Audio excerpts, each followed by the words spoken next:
il y a la stratégie de relations médias de la présidence de la République et de Nicolas Sarkozy en particulier. Quand je dis Nicolas Sarkozy, je veux dire avant qu'il soit président. À l'époque, il était pas David contre Goliath, il ne faut pas exagérer, mais il était le challenger, le trublion. Donc c'est un personnage intéressant pour les médias. Et chaque fois qu'il disait quelque chose, il attaquait Chirac, il attaquait la gauche, il était un personnage intéressant. Et donc les médias l'ont couru après. Et il a cru à une espèce d'histoire d'amour entre les médias et lui. Sauf que dès qu'il est devenu président de la République, c'était lui la cible. Il n'a pas compris que la règle médiatique est toujours la même. On tire sur celui qui est au pouvoir. Et à partir du moment où il était au pouvoir, c'était lui qui était sur le trône, c'est lui qui allait prendre sur la gueule. Et lui, il l'a très, très mal vécu, ça. Il l'a vécu comme une trahison, le fait que les journalistes ne lui fassent pas allégeance. Il y a une vraie stratégie qui est conduite par Nicolas Sarkozy, qui est même théorisée, c'est la stratégie une carte postale par jour. Le principe étant, dans un journal télévisé, je ne peux pas avoir 3 ou 4 sujets sur le même domaine d'information. Je ne peux pas avoir 3 ou 4 sujets politiques de suite. En général, je vais en avoir un et peut-être 2. Si je fais une carte postale par jour, ça veut dire que chaque jour, je crée un événement spécialement pour les médias et je le vends aux médias. Je le vends vraiment, puisque les journalistes sont embarqués avec le président en car, ils sont déposés à tel endroit, ils se posent à tel endroit pour prendre les photos, on leur fournit toutes les images qu'ils veulent, les dossiers de presse, tout est prêt à digérer une fois par jour.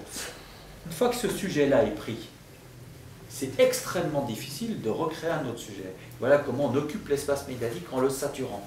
Sauf qu'au bout d'un moment, là il arrive à la 3e année de présidence, les médias en ont ras-le-bol de ça, donc ils refusent de plus en plus de jouer le jeu. Et qu'est-ce qui se passe à ce moment-là? C'est que la stratégie maintenant qui est menée par l'Élysée, c'est de discréditer systématiquement les journalistes. Tous les ministres le font chaque fois qu'il y a une interview. Systématiquement, ils mettent en cause la compétence ou la question ou la pertinence de l'approche. Systématiquement. Ils contribuent à discréditer les journalistes. Leur rêve, ce serait d'avoir des journalistes qui soient uniquement des relais de la communication telle qu'elle est pensée par les spin doctors de l'Élysée. Qui, eux, pour le coup, n'ont rien compris à l'Internet. Eux, ils sont restés calés au XXe siècle. Ça, il n'y a pas de problème. J'avais une question sur la vision médiatique de Nicolas Sarkozy et surtout la vision médiatique de sa vie privée. Ce que je comprends, c'est est-ce que c'est les médias qui ont changé ou est-ce que c'est vraiment le président qui a tant changé que ça? Je veux dire, à l'époque de Chirac, personne n'en avait rien à faire de la vie privée de Chirac. La seule fois où on parlait de Bernadette Chirac, c'était par ses actions politiques, enfin, pas vraiment politiques, mais en quelque sorte, si quand même. Mais oui, personne ne parlait jamais de la vie privée de Mitterrand, de Chirac. Pourquoi est-ce que une rumeur, même pas une information, une rumeur d'infidélité dans le couple présidentiel a fait la une pendant 3 jours? Comment ça se fait que... Mais parce que c'est lui qui a choisi. Parce qu'on est C'est lui qui a fait cette mise en scène, c'est lui qui a commencé. Et de son côté, c'est lui qui a commencé, et du côté de Carla Bruni, elle avait déjà un casier qui était bien chargé, parce qu'en matière de vie privée, il y avait du monde. Mais du coup, pourquoi est-ce que c'est relayé? Est-ce qu'on s'en fout pas au niveau national? Dans la tradition française, il y a toujours eu, de la part des journalistes, le respect de la vie privée du président. Elle est inscrite institutionnellement. La femme du président de la République, du point de vue des institutions, n'existe pas.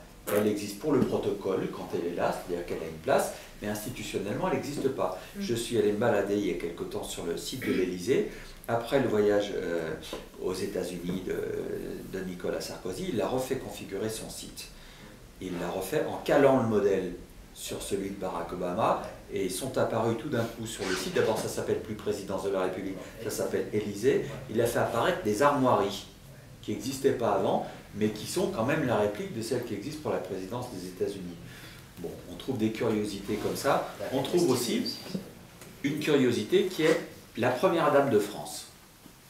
Et ça commence par, certes, officiellement, la première dame de France n'a aucune fonction institutionnelle. Ben c'est pas certes. Elle n'a aucune fonction institutionnelle, elle n'a rien à foutre sur ce site.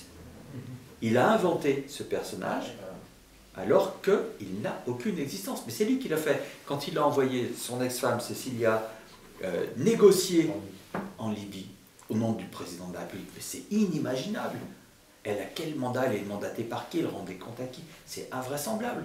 C'est tout simplement impensable. C'est la mise en scène de sa vie privée, et c'est quelque chose qui est très grave parce que c'est une privatisation de l'État. Ça se passe dans les monarchies.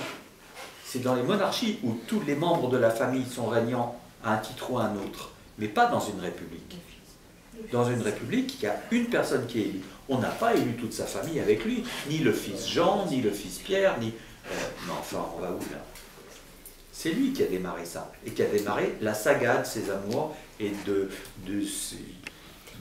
Il a épousé la Belle au bois dormant, enfin oui, c'est lui qui a mis en scène tout ça. Mais c'est relayé par les journalistes quand même. Il n'est pas tout seul. Oui, mais il y a une chose qu'il oublie, Nicolas Sarkozy, c'est que c'est pas lui le scénariste dans l'affaire, et que jouer avec les médias, on se brûle. Il avait pourtant déjà dit, ça y est, j'ai compris, après son divorce avec Cécilia, plus jamais je parlerai de ma vie privée. Mais c'est impossible, c'est plus fort que lui. C'est plus fort que lui. Comme aux États-Unis, il trouve le moyen de parler de sa femme dans une conférence de presse.